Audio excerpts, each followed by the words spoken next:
Hi, my name is Jennifer Tanberg, and today I'm going to be talking to you about the Individualized Education Program.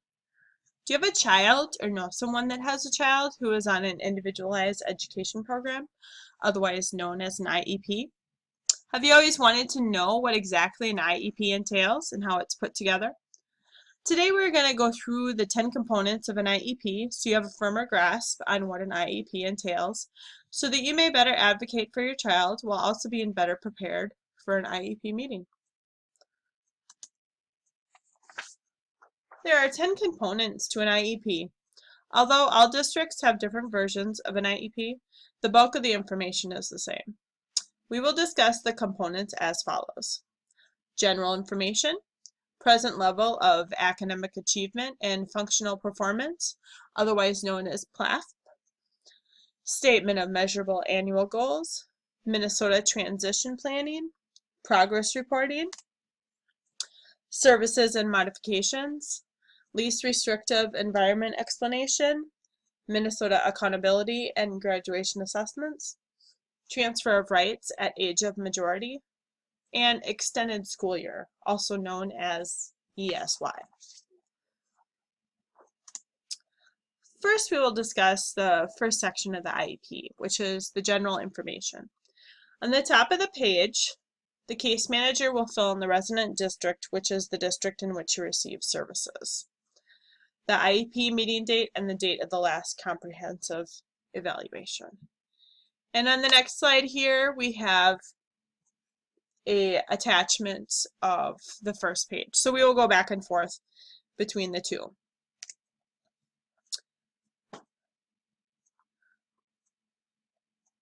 So below that, the student's information will be entered, such as the student's name.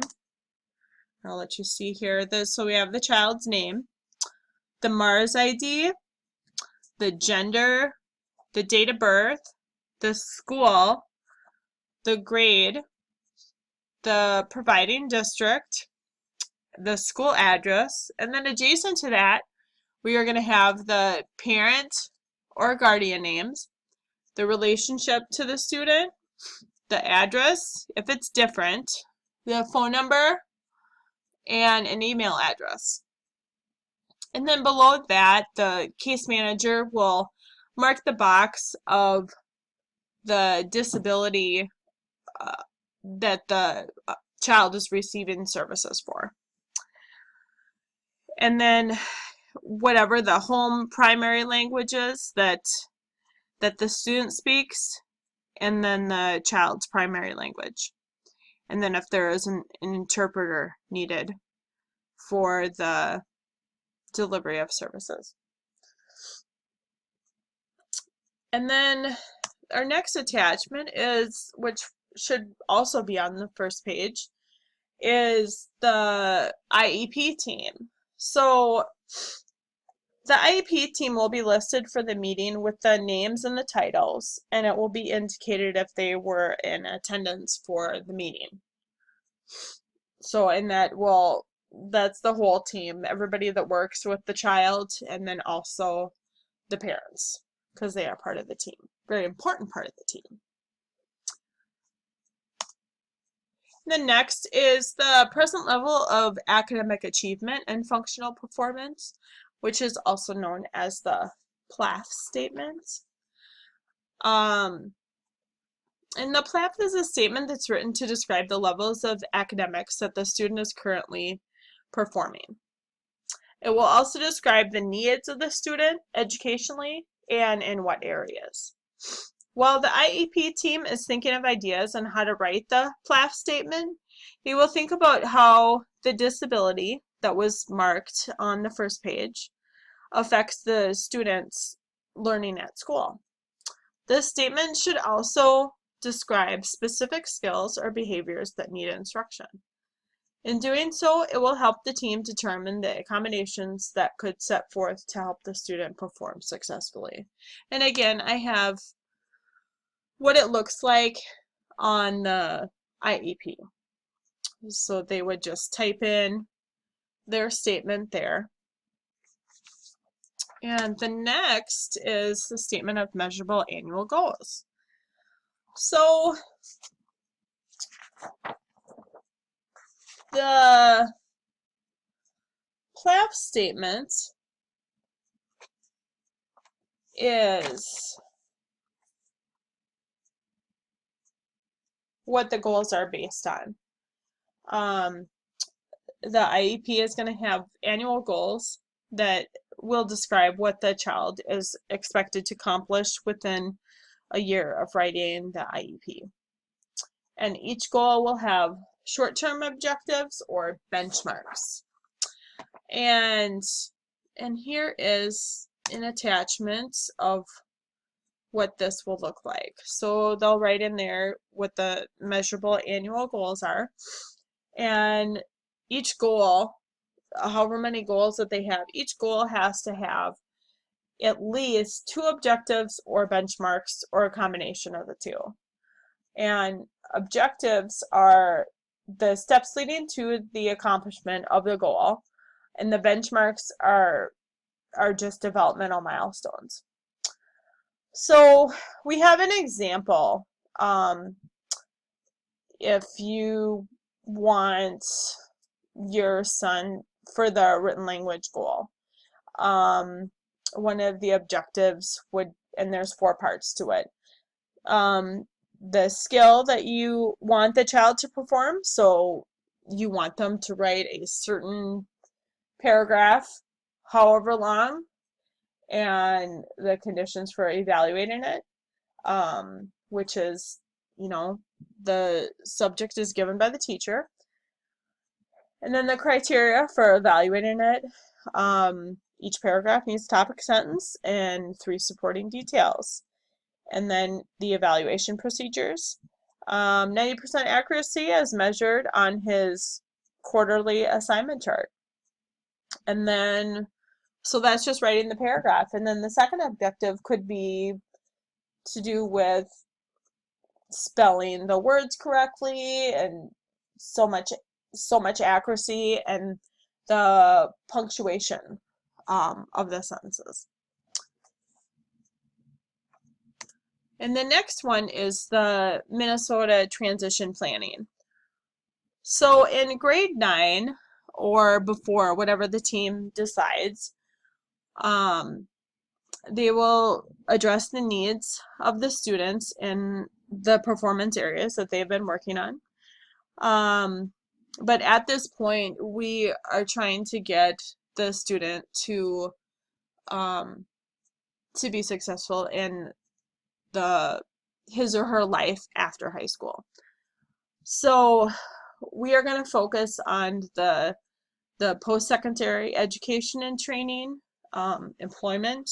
So whether he or she attends post-secondary or just gets a job, or their independent living situation. Those are the things that we are gonna be focusing on. And here is an attachment of one part of the transition services. So here we have the post-secondary education and training. Whatever the goals for each one of these would be: employment, independent living, and independent living, as you can see, could include a few different things, just their living situation, or recreation and leisure, participating in the community, and just their home life in general. And then here we have to get them through the rest of high school. So we have the school year and the grade levels all the way up through high school, and what courses they are going to be taking, and any of the transition services that are going to be, they will be updated annually.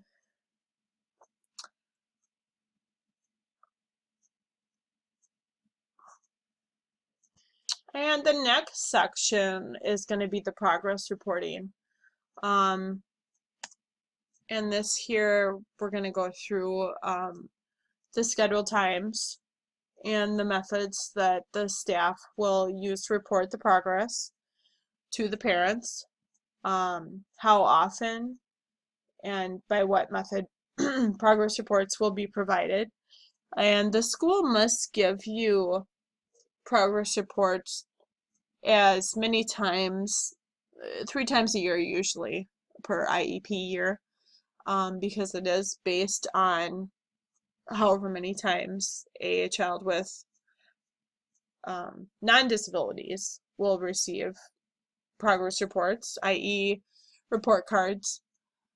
So they would go along with the report cards that everybody else receives, a progress report with the IEP will also be furnished to you at that same time.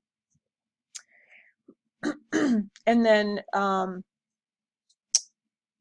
then they will also, the extent to see that progress is sufficient, because the goal is to have adequate progress for appropriate education for your child.